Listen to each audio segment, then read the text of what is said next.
bringing you the news and information you need from the people making a difference. This is Comcast Newsmakers. Hi, everybody. Welcome to Comcast Newsmakers. I'm Tony Hill. None of us like war. There's only bad things that come out of war. We want to make sure that we can hopefully find a way to keep peace around the world. We're going to talk about that today with Djoken, who is Executive Director of UNESCO Center for Peace. Guy, how are you? Fine, thank you. Glad to have you here. First, tell us what UNESCO stands for. UNESCO is a United Nations for Education, Science, and Cultural Organization. Okay, and you're using education, I guess, to try and spread peace around the world, to keep peace around the world. Exactly.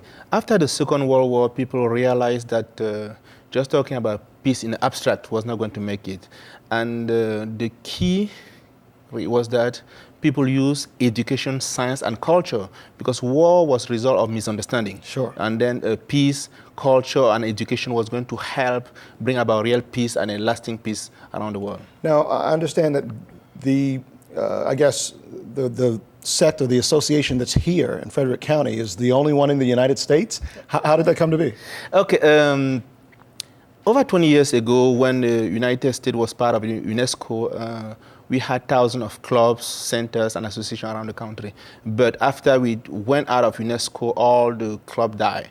We are the only club that is now recognized by the National Commission for UNESCO, which actually is the part of UNESCO that look at that logo and make sure that people who say they are UNESCO club are actually working for UNESCO. Sure. And you want to make sure that you have an international model United Nations. What will it look like? How will you build it and get people involved? Okay, Model United Nations is a simulation of the United Nations General Assembly, where students from around the world take the role of ambassadors. What they do is that when they go on our website, sign on, and through the school system, sign on, we assign them different countries. They do their research on the specific topics, and then they come and then represent their country during the debate.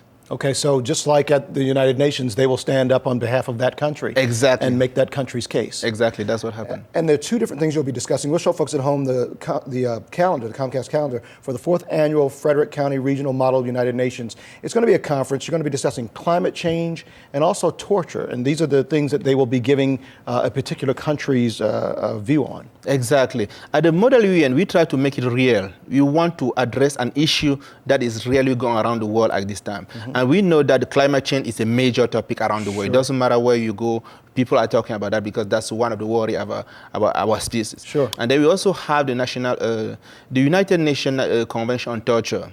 Torture has been on the news lately, and we would like students to really understand what it's all about, because our safety tomorrow depends on the children today understanding some of these complex issues. Sure. And out of this Model United Nations, what do you hope will happen? The first goal is to get students to discuss these issues.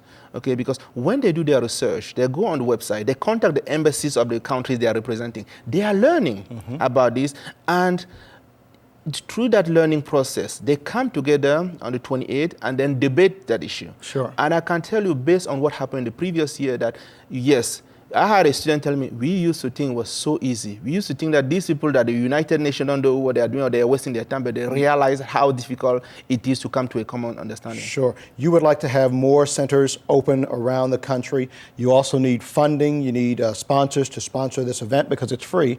So people can get all the information about the event, about sponsoring, getting involved on your website, correct? Oh, definitely. One thing is that this event will not be held without the help of the Frederick County Public School, which is major partner, and Hood College. But we would like every single student to be able to participate regardless if their financial status. So it's been very difficult running a program like that, so we do need some funding. All right. Well, thank you for coming in and talking with us and doing what you can to help us forge peace out there. Great thing that you're doing. Thank you very much, Sure. Danny. Good talking to you. That is Djoken, who is Executive Director of UNESCO Center for Peace. And for more information on how Comcast is involved in your community, please check out On Demand and click Get Local. Thanks for watching Comcast Newsmakers. Till next time, I'm Tony Hill.